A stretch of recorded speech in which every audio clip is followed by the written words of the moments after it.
Any culinary trip to Malaysia is not complete without a trip to the wet market. The wet market is the integral place people go to get their ingredients, their chicken, their meat, their fish, and of course the spices, fruits and vegetables. Come on down and explore the wet market. It's a lot of fun. We're going to check it out now.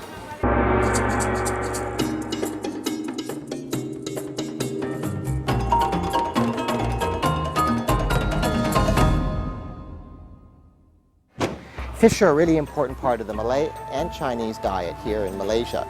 Bawal putih is a common fish, which is actually white pomfret, and then you also have the black pomfret, which is the bawal hitam.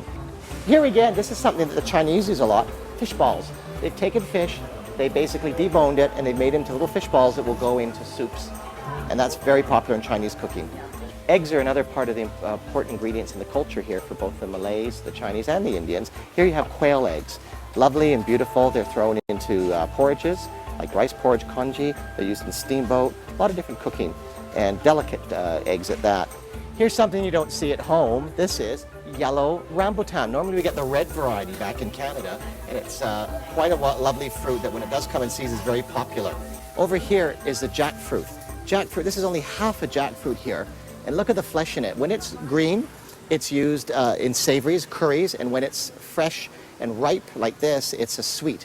And it's a wonderful texture, but a very hard outside, and they weigh a ton because this is only half a jackfruit. Imagine how hard it is for the tree just to hold that up.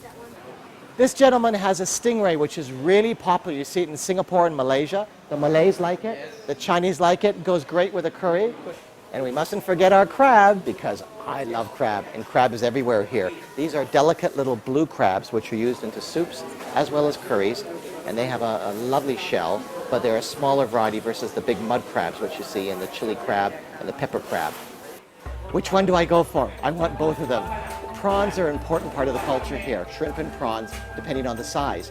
And these big ones are wild prawns, and those are the most highly sought after. A lot of prawns are farmed now, and these little beauties are the wild ones. My friend Dr. Vargas comes down here to buy fresh prawns on a weekly basis, and he always makes sure he gets the wild ones because they're much sweeter and nicer tasting than the farm variety. In Johor's fair city, singing cockles and mussels, alive, alive, oh. Cockles are really important. You find them in the laksa. You find them used quite commonly throughout this part of the world, and they're quite tasty at that. I hope you've enjoyed this brief glimpse into the wet market here at the Larkin market in Johor Bahru. It's only a brief glimpse, but it gives you an idea of the cavalcade of diverse foods and spices that are available here in Malaysia, which they call truly Asia.